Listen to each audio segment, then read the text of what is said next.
Merci Seigneur pour ces moments de joie, Seigneur, dans ta présence, ces moments de joie, Seigneur, où nous sommes tous réunis. Merci pour ta parole, Seigneur, sa parole que tu vas nous donner maintenant. Merci Saint-Esprit que les cœurs soient disposés à recevoir tout ce que tu veux nous donner, cette manne qui vient de toi. Nous te bénissons, Père, dans le nom de Jésus, Seigneur. Et merci pour notre frère, Seigneur, qui est le porteur, le porte-voix, Seigneur, de ta parole. Au nom de Jésus, Amen. Amen. Amen. Bonjour. Hein? Bonjour, monsieur. Poli. Bien. Ça commence bien. Internautes, soyez la bienvenue parmi nous.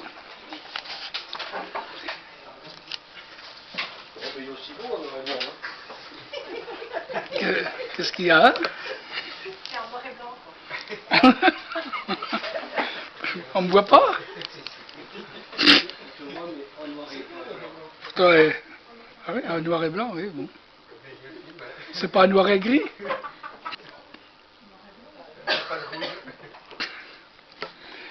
Bon, ben je vais en profiter. Où sont parties les couleurs? Justement, je vais parler de couleurs, là.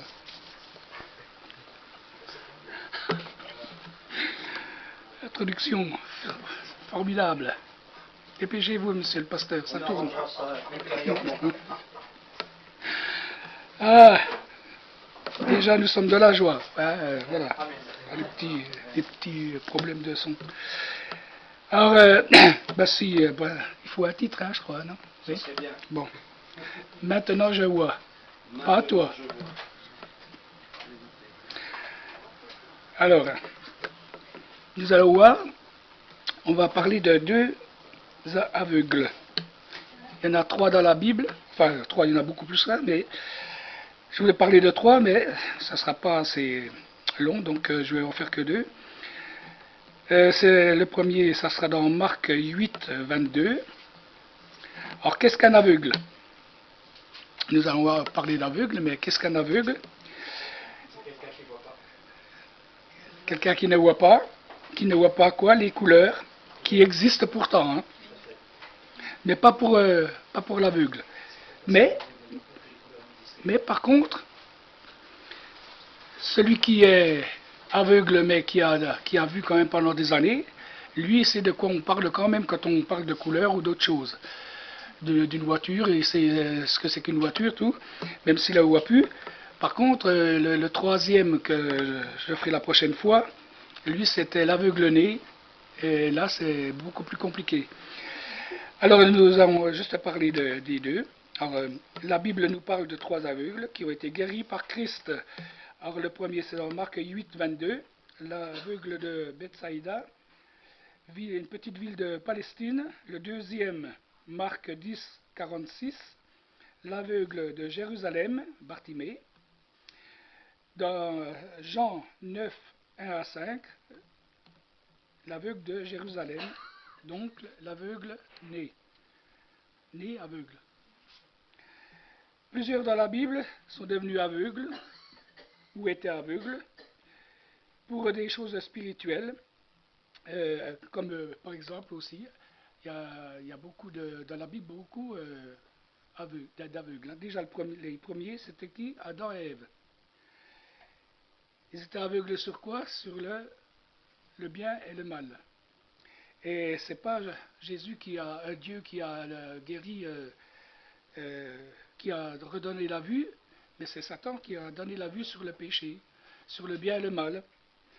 Mais il y a beaucoup je vais dire juste quelques noms. Hein. Samson, hein, vous connaissez l'histoire de Samson. À cause de son péché, il est devenu aveugle, les yeux même crevés. Il y a aussi Paul, hein, pendant 3 jours, qui est sur le chemin, il a été aveugle lui aussi pour son incrédulité envers Jésus, les chrétiens. Donc c'est vrai que dans ce monde, il y a beaucoup d'aveugles. Nous aussi, on était aveugles à un moment donné, avant d'avoir connu Jésus, que Jésus nous ouvre les yeux, eh bien nous étions aussi aveugles. Aveugles, eh bien sur quoi? Sur beaucoup de choses. Déjà sur la réalité que Jésus est le Fils de Dieu. Mais aussi le monde maintenant est aveugle sur sur les joies, surtout, qu'on peut nous avoir, les fausses joies, mais ils sont aveugles sur les véritables joies, les véritables bénédictions qu'on peut avoir. Et il n'y a que Jésus eh bien, qui peut redonner la vue à ce qui était perdu. Alors, avant d'accepter Jésus, nous étions aveugles sur notre condition. Certains sont aveugles parce qu'ils veulent rester aveugles. Il y en a qui veulent rester aveugles sur la réalité de ce qui est Jésus, sur le royaume de Dieu, sur tout le paradis, mais ils ne sont pas aveugles sur l'enfer. Eh bien, certains veulent y aller. Ils refusent la guérison, le royaume de Dieu. Avec le pharaon, hein, les plaies d'Égypte, on a vu que Pharaon était aveuglé par son orgueil. Et même par moments, il faisait semblant de dire oui au peuple, vous pouvez partir, mais c'était faux, et Dieu le savait très bien. Et à un moment donné, il a endurci le cœur, et son aveuglement est encore plus fort, et c'était jusqu'à sa perte. Job aussi, Fernanda l'a dit tout à l'heure, mon oreille avait entendu parler de toi, mais mon œil maintenant te voit. Voilà, maintenant mon œil te voit. Et c'est vrai que maintenant notre œil a vu Jésus, on a vu la réalité dans les bénédictions, dans la guérison, dans le pardon de nos péchés, dans toutes ces choses. Eh bien, maintenant nous avons vu et nous pouvons voir Jésus et avoir accès au Père à travers le voile déchiré, comme on l'a entendu tout à l'heure. Jésus leur a dit, « Le cœur de ce peuple est devenu insensible, ils ont fermé leurs yeux de peur qu'ils ne voient de leurs yeux, qu'ils ne comprennent de leur cœur et qu'ils ne se convertissent et que je les guérisse. » On voit que là, le Seigneur, à un moment donné, eh bien, il endurcit les cœurs, pour ne pas que les gens se convertissent. C'est très, très, très... Quand on entend ça, c'est très dur. Et il y en a qui ne verront pas parce que Dieu endurcit aussi le cœur. Alors que notre cœur ne soit pas endurci, mais au contraire doux et comme le Seigneur le veut. Alors le premier cas, c'est dans Marc 8, 22 à 26. Donc ça parle de l'aveugle de Bethsaïda. Je vais le lire. Ils se rendirent à Bethsaïda et on amena vers Jésus un aveugle, qu'on le pria de toucher. Il prit l'aveugle par la main et le conduisit hors du village. Puis il lui mit de la salive sur les yeux, lui imposa les mains et lui demanda s'il voyait quelque chose. Il regarde et dit, « J'aperçois des hommes, mais j'en vois comme des arbres et qui marchent. » Jésus lui mit de nouveau les mains sur les yeux, et quand l'aveugle regarda fixement, il fut guéri et vit tout distinctement. Alors Jésus le renvoya dans le village, au village, et Jésus le renvoya dans sa maison en disant, « N'entre pas au village et ne le dis à personne du village. » Ne dis à personne que tu as été guéri. Et ça, on a du mal à comprendre au début pourquoi. Enfin, donc on va reprendre depuis le début.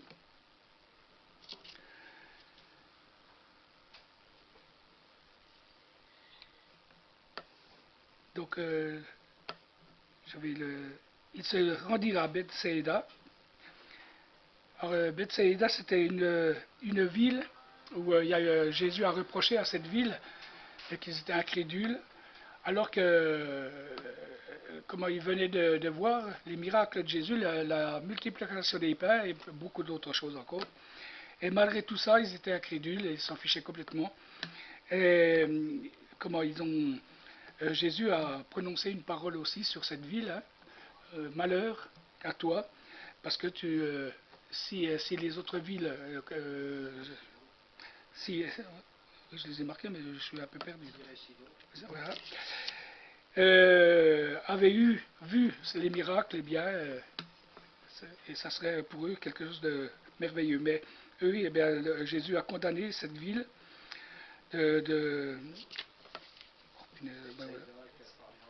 Comment ? Voilà. Mais je l'ai pas marqué, voilà. Bon, ben, je suis un peu perdu.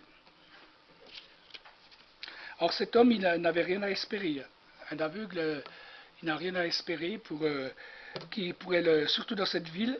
Hein. Lui, il habitait pas dans cette ville, un village à côté, mais il était obligé de venir pour mendier. Et quand on est aveugle, eh bien, on est mendiant.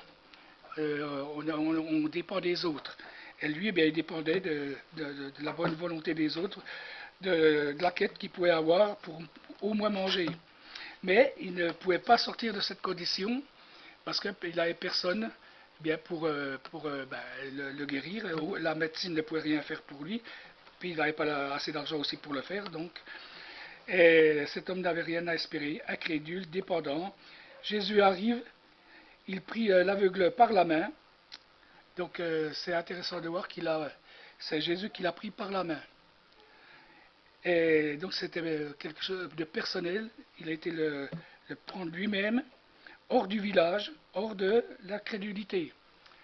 Parce que tant qu'il était dans cette ville, Jésus ne pouvait faire aucun miracle. Il n'a pas pu faire de miracle non plus dans sa propre village, dans sa propre famille, comme Ben News c'est pareil.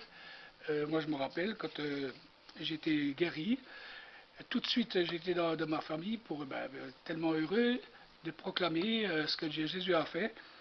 Eh bien, je suis ressorti, voilà, bien désespéré parce que je croyais qu'ils allaient croire tout de suite. Eh bien non. Donc, il faut sortir de là. Sinon, Jésus, là, il n'a rien pu faire. Il ne pouvait rien faire dans cette ville qui était incrédule. Donc, il sortit du village. Il le conduisit hors du village. Puis, il lui mit de la salive sur les yeux. Alors, pourquoi de la salive? Quand la première fois que j'ai entendu, c'est pas quand même...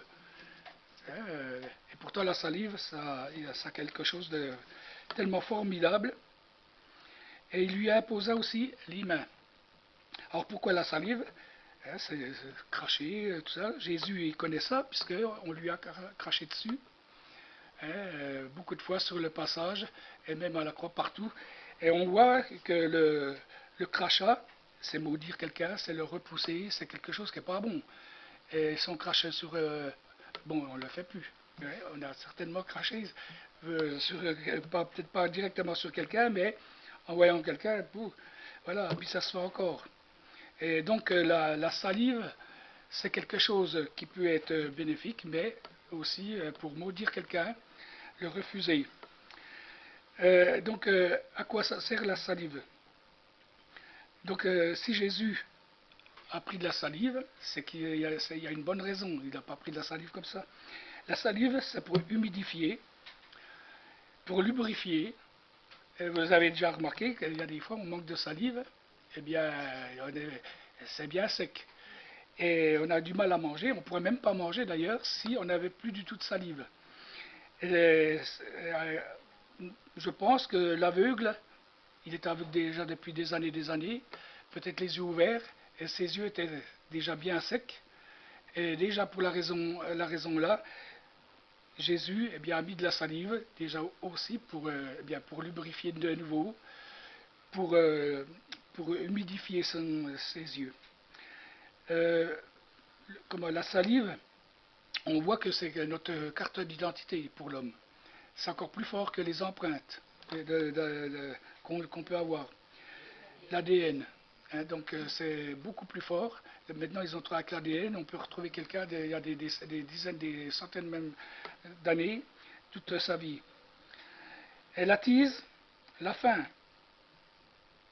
Lorsque vous avez faim, vous voyez un bon gâteau, la salive, elle vient. On salive, comme on dit. J'en salive.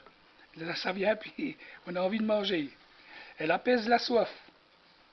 C'est vrai, quand on a bien soif, eh bien, il suffit de mettre un petit caillou dans sa bouche. C'est ce que je faisais, moi, quand je vais des fois chercher des mûres, tout ça, dans la campagne. Eh bien, je prends, si je trouve soit un petit caillou, ou alors un noyau de prune, ou même si elle est verte, je la mange, mais je garde le noyau pendant tout le temps. et ça fait saliver. Donc, elle apaise la soif. Et on a vu aussi à la croix, hein, Jésus avait soif, il était sans salive. Cet homme avait les yeux secs, comme son cœur, comme son âme. Et nous aussi, avant, on avait les yeux aussi fermés, mais le cœur sec, et l'âme aussi, et notre esprit, eh bien, il était ailleurs. L'homme s'en sert souvent pour maudire, mais Jésus pour guérir. Sans salive, nous ne pourrions ni entendre ni parler. Là, c'est prouvé. Et il y a une autre guérison sur celui qui était muet, sourd, et pas vraiment muet, mais qui a du mal à parler. Et on le verra la prochaine fois. Et il a mis les 2 doigts dans les oreilles, et avec sa langue, il a mis de la salive sur sa langue. Donc là aussi, on voit que la salive, elle a aussi quelque chose à voir avec la surdité. Voilà. On verra ça, c'est drôlement intéressant aussi. Jésus a guéri, ben oui, je viens de le dire, hein, un sourd et muet. On le verra. Jésus n'a rien fait au hasard. Il s'est servi de beaucoup de choses, de poissons, hein, pour la multiplication, mais aussi pour avoir de l'argent. Vous connaissez la parole là. Donc il se sert aussi de terre, de salive et beaucoup d'autres choses qu'on peut voir aussi dans la parole de Dieu.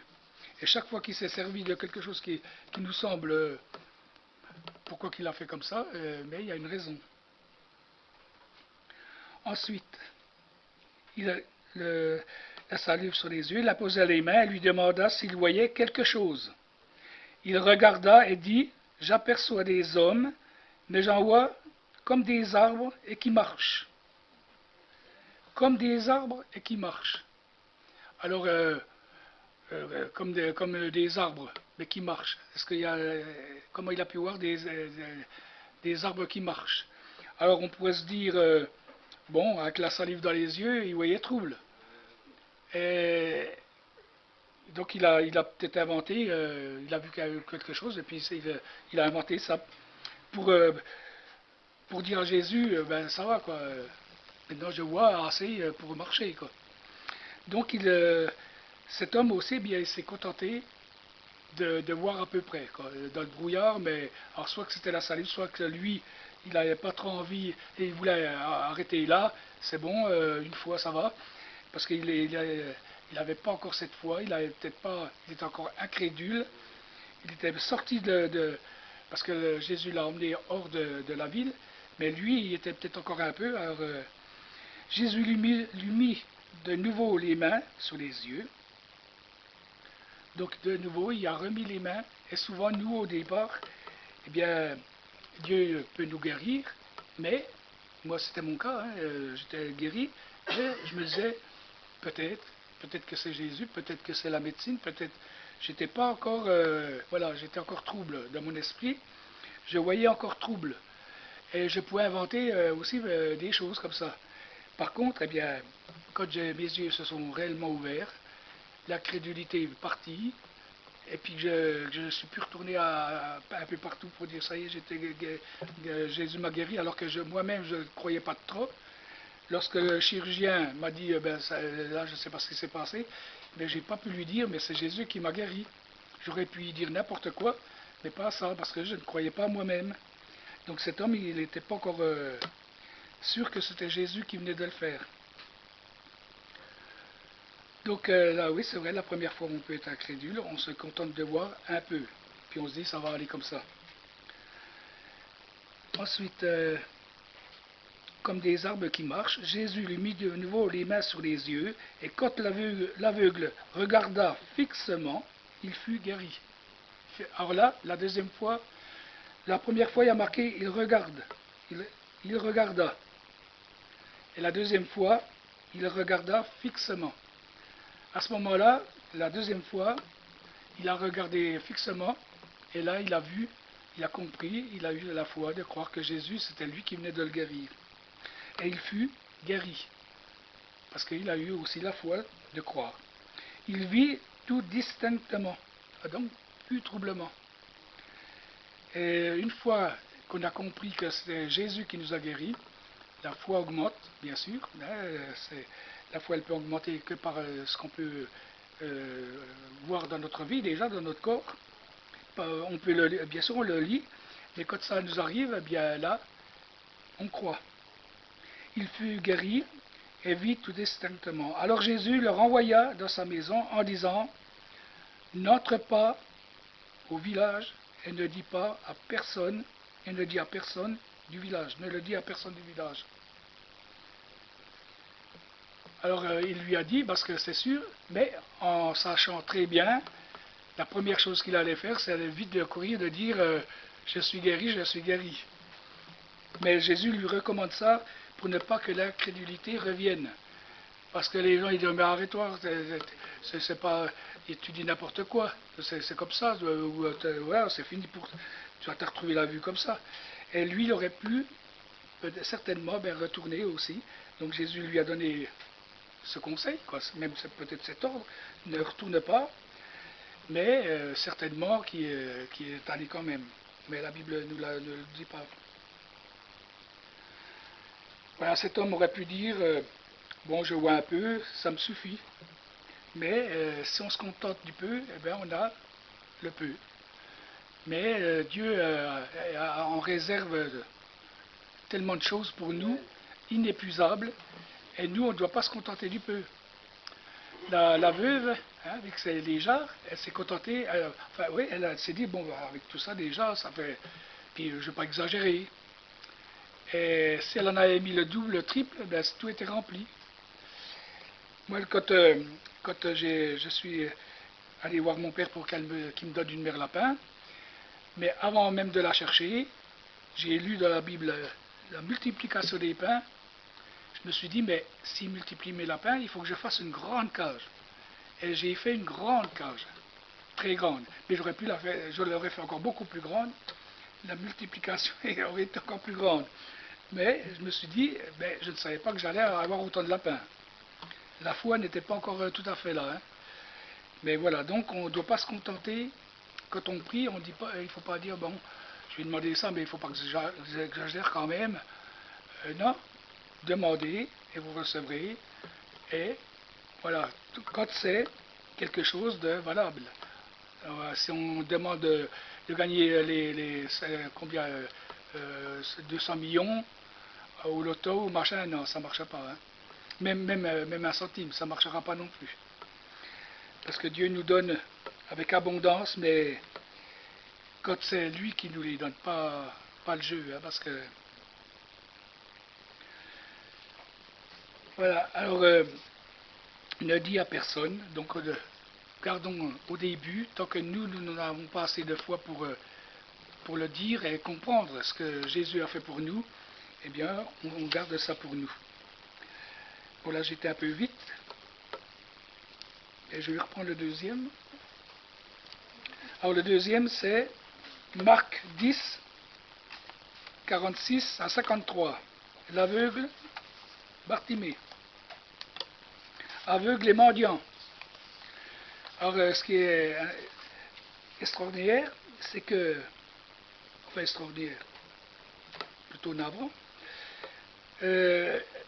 les deux, même les trois, sont mendiants. Ils sont obligés de mendier leur nourriture. Alors, Marc 10, verset 46.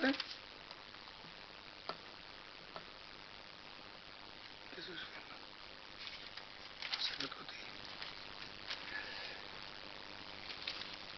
46. Voilà. Ils arrivèrent à Jéricho, et lorsque Jésus en sortit avec ses disciples et une assez grande foule, le fils de Bartimée, mendiant aveugle, était assis au bord du chemin. Il entendit que c'était Jésus de Nazareth, et il se mit à crier, « Fils de David, Jésus, aie pitié de moi !» Plusieurs le reprenaient pour le faire taire. Mais il criait beaucoup plus fort, « Fils de David, aie pitié de moi !» Jésus s'arrêta et dit, « appelez-le. Ils appelèrent l'aveugle en lui disant, prends courage, lève-toi, il t'appelle.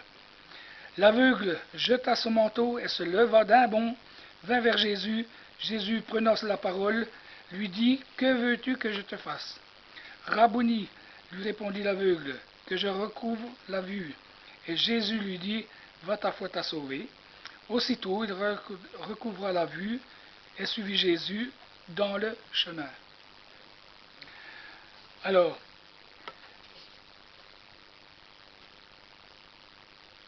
déjà il y avait une grande foule qui suivait Jésus. Donc Bartimée, il connaissait Jésus puisqu'il l'a appelé par son nom, Jésus, fils de David. Or beaucoup de gens, c'est vrai, aujourd'hui m'ont dit pour avoir une bonne vie, comme à travers le jeu, à travers toutes sortes de plaisirs, mais qui sont toujours éphémères. Bartimée était assis au bord du chemin, on vient de le dire, au bord du chemin. Et souvent, avant on était assis au bord du chemin, mais pas sur le chemin. Et si on est assis sur le bord du chemin, déjà, c'est qu'on connaît un peu Jésus quand même. On a entendu parler de lui. Et donc il était assis au bord du vrai chemin qui mène à la vie éternelle, mais il n'était pas sur le chemin. Il entendit que c'était Jésus. Jésus attend que l'on crie à lui. Il dit demander, mais aussi on peut crier à Jésus. Il y a 2 jours, hier même, je criais à Jésus. Jésus, libère ma fosse.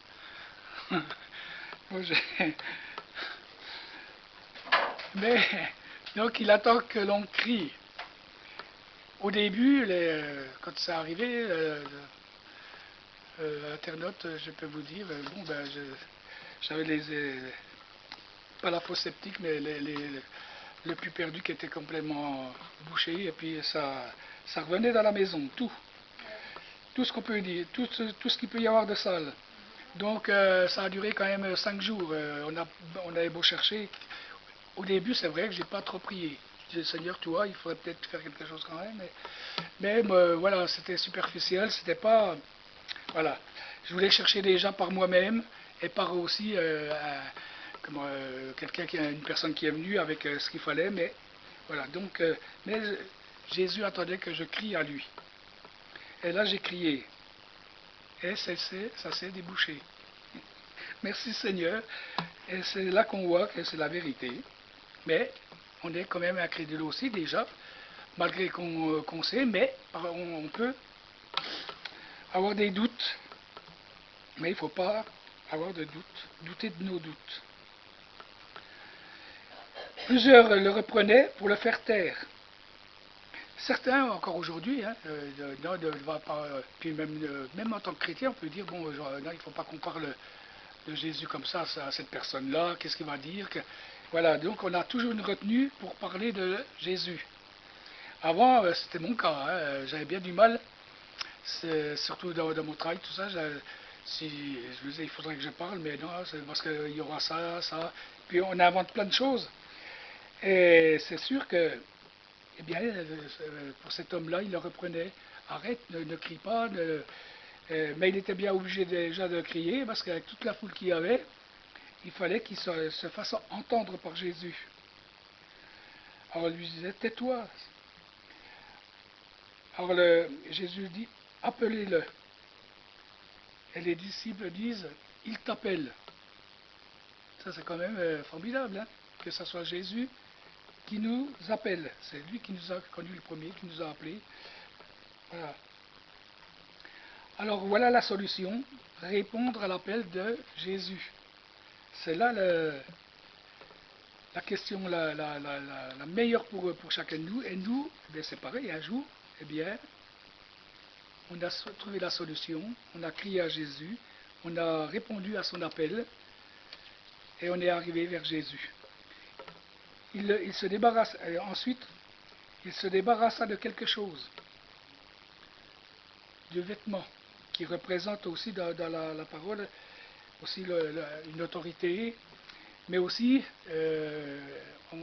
peut-être que en ce temps-là, le manteau, les aveugles avaient peut-être un manteau qu'on pouvait reconnaître, où il s'est débarrassé de son ancienne vie aussi. Hein, voilà. Il s'est dépouillé de tout ce qui pouvait le retenir et aussi pour courir plus vite. Parce qu'il il a couru vers Jésus, qui pourrait le ralentir aussi, pour l'empêcher de venir à Jésus, où c'était, voilà, puis un manteau qu'on pouvait reconnaître.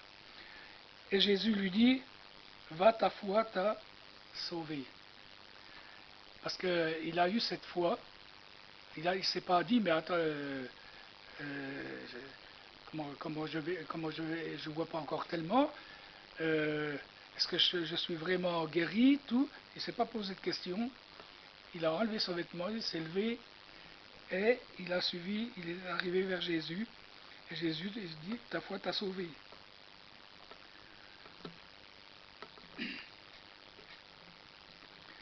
Et suivi Jésus dans le chemin.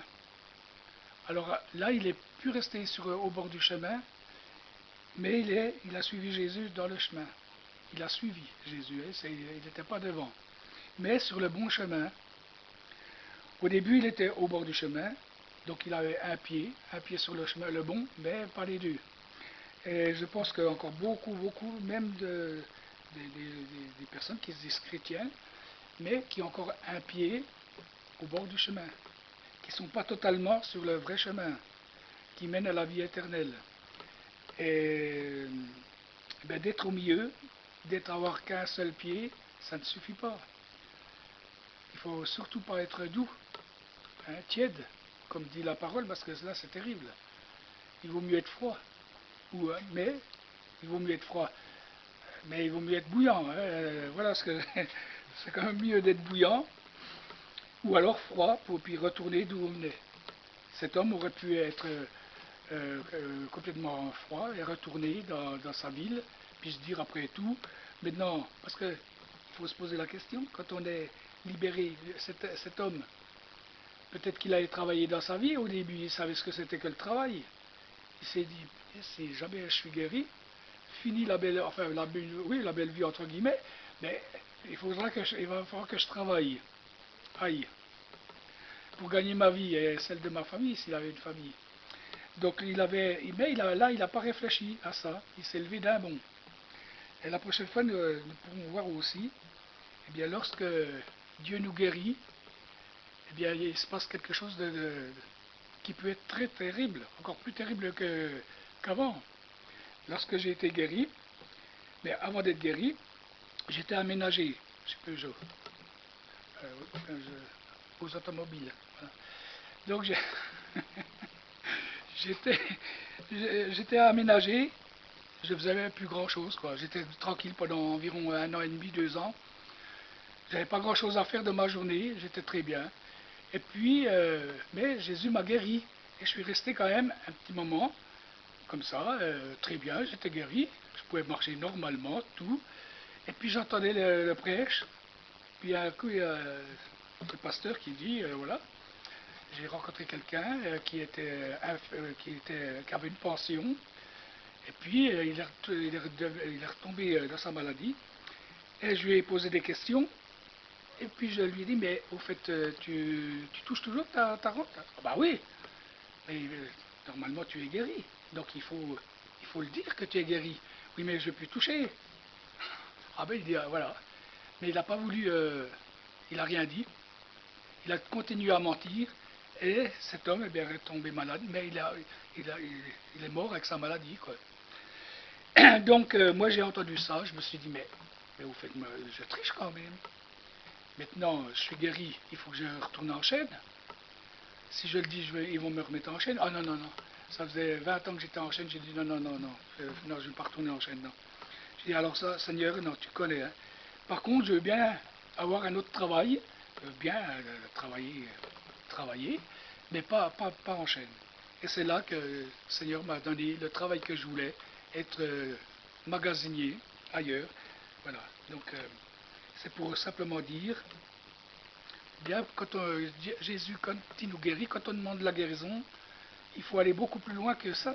Il faut se dire, mais après, comme nous verrons la prochaine fois, l'aveugle-né, c'est beaucoup plus terrible que celui-là. Lui, il ne sait pas ce que c'est que le travail, il n'a jamais travaillé, personne ne le connaît, peut-être qu'il n'a pas étudié, il n'a certainement pas du tout étudié, il ne pouvait pas dire rien, donc il ne connaissait pour dire rien, à part mendier, et du jour au lendemain guéri, qui voulait lui donner du travail, puisqu'il ne connaissait rien. Alors ça va encore beaucoup plus loin que ça. Donc quand on demande la guérison, il faut prendre tout le paquet. Pas prendre juste la guérison et c'est tout. Il faut prendre tout le lot. Jésus, lui, il a payé le prix fort pour nous. Hein, sur la croix, il y avait le brigand aussi, hein, à côté de Jésus. Cet homme était aveugle toute sa vie, aveugle sur les choses spirituelles. Jésus, seulement un mot, il a ouvert les yeux. Il n'a pas eu le temps de faire quoi que ce soit, mais il a cru. Et sa foi l'a sauvé lui aussi, instantanément. Et cet homme, instantanément, s'est levé, et c'est sa foi qui l'a sauvé. Il n'a pas dit « je te guéris », ta foi t'a guéri. Alors parfois, Jésus dit, c'est lui voilà, qui dit je te guéris, mais souvent il dit ta foi t'a guéri. C'est notre foi qui peut guérir. Si on n'a pas la foi, il ne guérit pas. Déjà, si on est incrédule, si on est dans un endroit incrédule, il ne fera rien non plus. Donc c'est à nous d'avoir le discernement dans quel endroit je me trouve. Donc je m'en éloigne. Sinon, je vais tellement être... moi je me rappelle ma mère, quand elle était guérie d'un cancer, eh bien, comme elle ne pouvait plus revenir à l'église parce qu'on l'empêchait. Toute ma famille disait si tu retournes là-bas, c'est fini avec nous. Donc elle a eu peur, elle est retournée dans son incrédulité, et de nouveau, en quelques mois, même pas 2 mois, de nouveau le cancer, alors qu'elle était complètement guérie, le cancer est revenu, elle est morte quelques mois après. Donc j'ai vu sur moi, j'ai vu sur ma mère, et moi j'ai dit non, je ne veux pas agir comme ça, je m'éloigne des personnes comme ça. S'ils m'en parlent, j'en parle, s'ils ne m'en parlent pas, je y parle une fois. Voilà.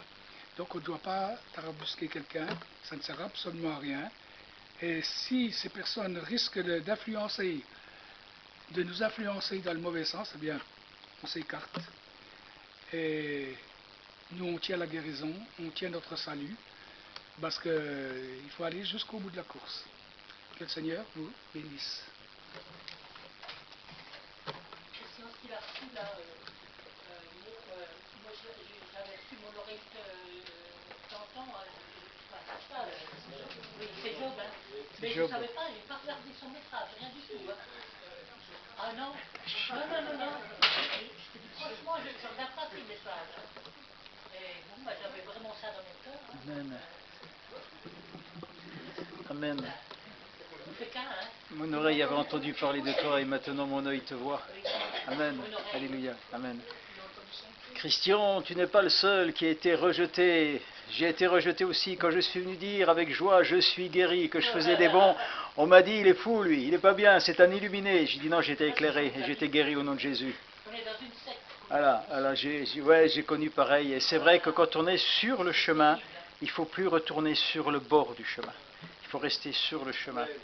Parce que si on se laisse intimider par tous ceux qui sont autour de nous et qui vont nous dire non mais c'est faux, etc., si c'est ça, ou tu crois c'est autre chose, moi je suis sûr que c'est autre chose, si on commence à laisser pénétrer ces paroles en nous, ah, c'est fini, il y en a un qui nous met de côté et puis on va se retrouver sur le bord du chemin, on va se retrouver assis, on va se retrouver à attendre et c'est pas ce que Jésus veut. Jésus ne veut pas ça. Quand j'ai été guéri, j'ai témoigné au médecin, pas tout de suite, puisque j'avais des quantités de médicaments, mais je ne savais plus quoi en faire de tous ces médicaments. Donc c'est vrai qu'à l'APO, on avait à l'époque une pharmacie, et on pouvait donner les médicaments. Donc on prescrivait mes médicaments je ne prenais plus. Donc je les donnais, je savais où ils allaient, je savais que c'était quelque chose de bien, que c'était quelque chose de bon. Puis j'étais un petit peu comme toi, et après j'ai témoigné au médecin, je dis voilà, là ce qui s'est passé, etc. Si ça. Mon médecin traitant m'a dit j'ai déjà vu Dieu agir dans ma vie, mais il m'a dit là effectivement je me rends compte.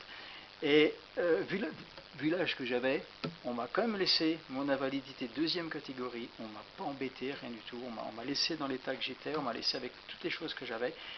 Et c'est une grâce du Seigneur, c'est une grâce particulière, hein, mais j'ai quand même témoigné au médecin, je leur ai quand même dit, voilà les choses, voilà j'ai été guéri, voilà la parole qu'il y a eu pour moi. Et donc, après, Dieu a permis que je passe par un deuxième cancer, que je sois opéré d'un deuxième cancer. Et après, voilà, quand il y a deux opérations de cancer dans une vie, après, c'est fini, on vous laisse tranquille, quoi. Donc, on vous embête plus, comme on dit. Mais bon, voilà, c'est ce que Dieu a permis. Et merci Seigneur, quoi. Merci Seigneur. Hein. J'ai vu beaucoup de fois, j'allais pas plus loin que je voyais quelqu'un qui commençait par essayer de me faire douter, tout ça. Ah oui, mais... On arrive là, moi je sais que j'ai souffert voilà. pendant des années, Voilà. on m'a coupé avant, Voilà. et maintenant ça va très bien, je peux Voilà. couper à la fin. Voilà. Voilà, ça me suffit. Moi voilà. Et on a dû prendre position, hein. Toi comme tout le monde, on a dû prendre position, on va dire non, c'est faux, ce que vous dites est faux. Je sais que je suis guéri, et j'ai été guéri, voilà. Et là, si vous ne croyez pas, et à un moment donné, on est obligé de se séparer, on est obligé de quitter, de partir, et voilà. Il y a une parole qui dit qu'il faut laisser son père, sa mère, et tout ça. Mais c'est ça, hein. C'est ça. Parce que, Bon, mes parents sont venus au Seigneur suite à la guérison, hein. Je veux dire, Guillaume et Morgane sont venus aussi suite à ma guérison. Il y a des personnes qui sont venues, mais il y en a qui ne veulent pas. Je parle de la guérison, on me regarde, bon ben voilà, mais je dis oui, mais pourtant c'est une réalité. J'ai un fils qui est très malade, j'ai dit, ah, mais non, Seigneur, en son temps, le Seigneur fera toutes choses merveilleuses. Parce que la parole nous dit aussi qu'un aveugle qui conduit un autre aveugle, ils tombent tous les deux dans la même fosse. Hein. Bon, alors mercredi soir, c'est réunion. Donc